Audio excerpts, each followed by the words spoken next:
everyone, and thanks for joining us. This is AMECO Hover English Service and you're watching our daily updates. I am Gaila Damu. Stay tuned. Ethiopian Airlines has resumed its regular flights yesterday to Shire City, Tigray region. Ran Workana reports. The airlines has restarted Shire flight yesterday that was suspended for more than 2 years. The flight has been resumed as per the federal government's promise to effectively implement the peace agreement. The passengers told INA that the resumption of Ethiopian Airlines regular flight to Shire is a demonstration to achieve peace that they were looking for. The passengers further believed that the resumption of Ethiopian Airlines regular flight to Shire in addition to Mekelle, Tigray regional capital last week would move the peace process to a new chapter. They indicated that they had lost contact with their families for over 2 years. However, the passengers noted that following the peace agreement which was reached in Pretoria, South Africa last October 2022, the government has started the flight to Shire yesterday. They said the flight of Ethiopian Airlines to Shire is an evidence of the commitment of the government for peace that we have been looking for. Expressing their happiness for implementation of the peace agreement, they have requested that the current peace be sustainable as it is the foundation for all. Director General of African Affairs at the Ministry of Foreign Affairs, Ambassador Fissa Shawol, said that Ethiopia's relationship with neighboring countries is based on the principle of mutual benefit. And Netanyahu tells us more. During the second week of the training of the staff of the Ministry of Foreign Affairs in affiliated institutions, a presentation was made on diplomacy and regional integration in the Horn of Africa. In his presentation, the ambassador explained the nature, performance and challenges of the East African Intergovernmental Organization (IGAD) integration program. In terms of regional integration, he expressed the importance of closely working with the East African Intergovernmental Organization (IGAD) to forge successful foreign relations with countries in the region. The annual performance evaluation and planning retreat of senior officials of the Ministry of Foreign Affairs of Ethiopia is being held since December 26, 2022 at the African Leadership Excellence Academy. The diplomats and heads of missions are discussing on major national, regional and international issues. Ethiopian American Civic Council political strategist Askwal Teferi said most of the Ethiopian diaspora living in the United States of America are very enthusiastic about the peace agreement. Abebe Brahani has the details. She added that the peace agreement and the ongoing implementation process is a step towards peace, and the Ethiopian diaspora is enthusiastically looking forward to reconstruction. Askwal said that the recent visit of government officials led by House of People's Representatives Speaker Taggese Chafo to Mekelle is a really exciting event. She noted that all people deserve peace, adding that giving peace a chance is an admirable step. According to Askwal, since war has a cascading and long-lasting effect on a country, most Ethiopian diaspora in the US want to galvanize support for the peace agreement and its implementation.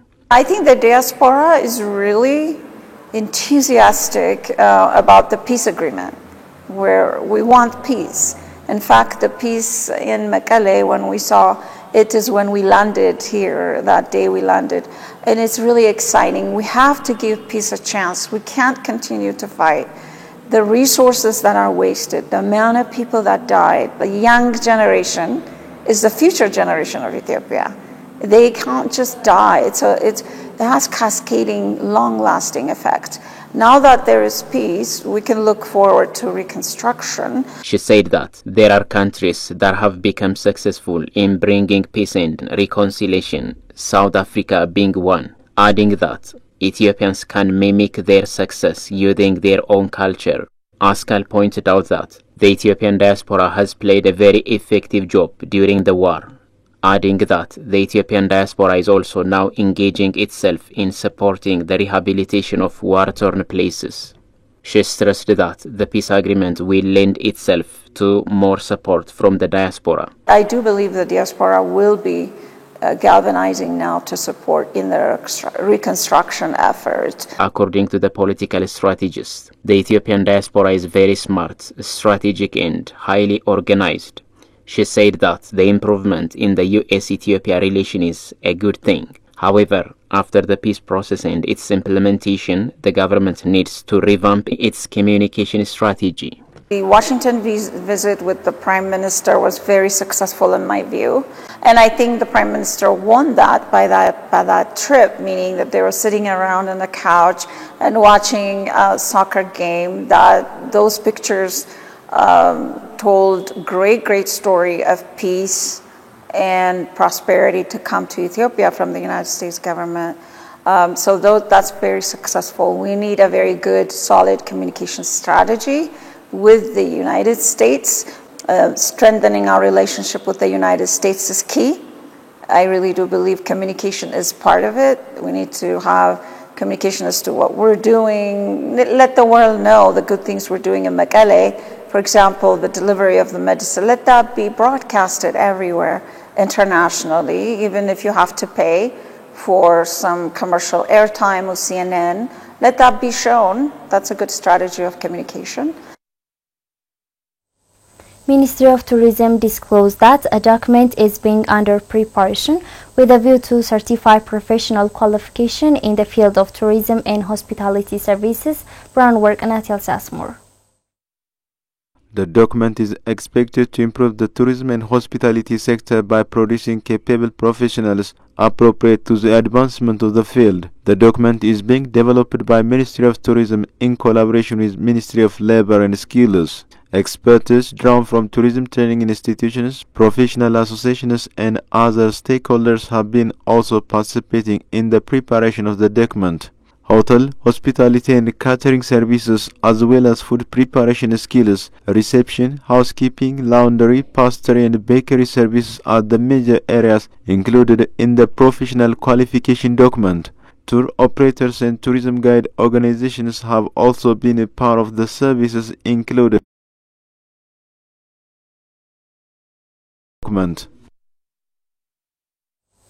Chinese Economic Counselor Yang Yi said Chinese investors in Ethiopia will continue meeting their social responsibilities. More Domlier tells us more.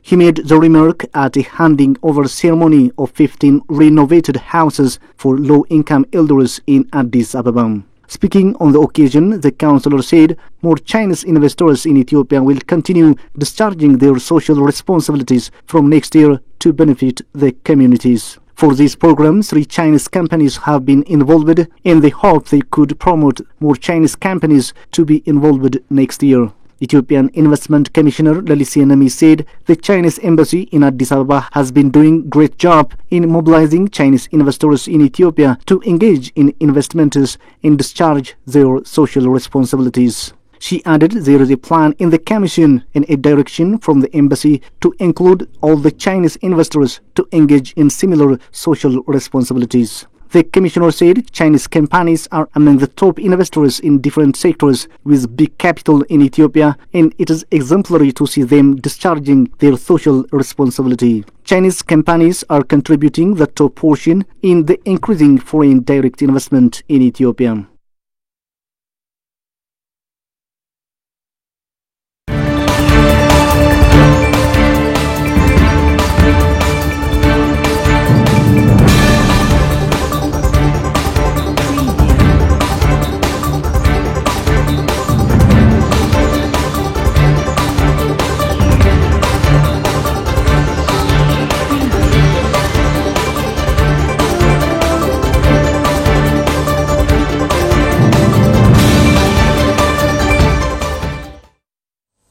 You're watching AMECO Haber English service, and now let's proceed to News Beyond Borders.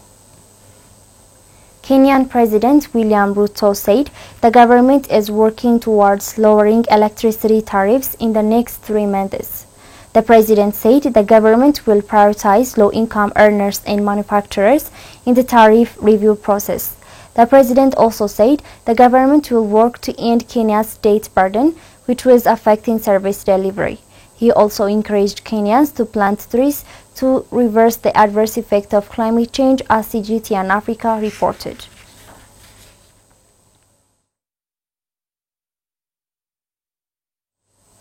Herds of elephants have gone on the rampage in central Mozambique, destroying houses, granaries, and crops.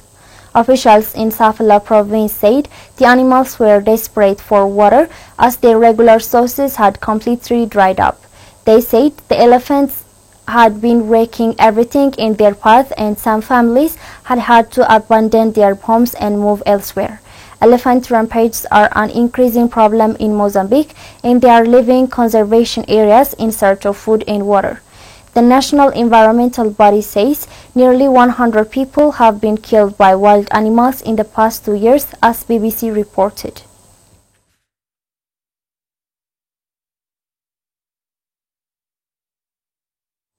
A looted ancient Egyptian sarcophagus that was on display at a U.S. museum has been returned to Egypt. Modomluye presents BBC report.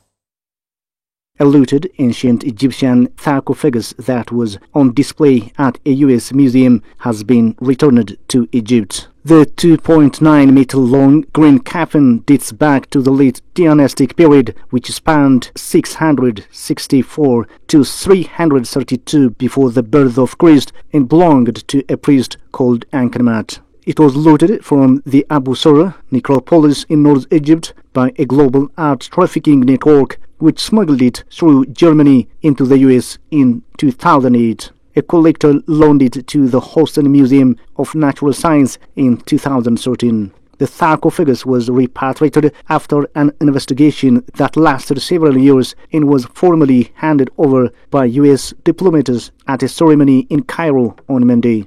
The event was attended by Egypt's Foreign Minister Sameh Shoukry and Tourism and Antiquities Minister Ahmed Issam. U.S. Chargé d'Affaires in Egypt Daniel Rubinstein said that the ceremony was emblematic of the long history of cooperation between the United States and Egypt on antiquities protection and cultural heritage preservation. Mr. Issa said the return of the sarcophagus showed Egypt's strenuous efforts to recover smuggled artifacts. In September, Manhattan District Attorney Alvin Bragg said the green coffin, which was valued at over $1 million, was illegally trafficked out of Egypt by a multinational network of antiquities smugglers. The network was also responsible for trafficking the gold coffin, which was returned to Egypt in 2019. The U.S. is not the only country to have returned antiquities to Egypt recently. In 2021, Israel handed over 95 relics which had been smuggled into the country or found for sale in Jerusalem. Last month, a university in the Republic of Ireland said it was planning to repatriate a sarcophagus, mummified human remains, and canopic jars. This is AMECO, our English service, and now let's take a look at the foreign exchange rate.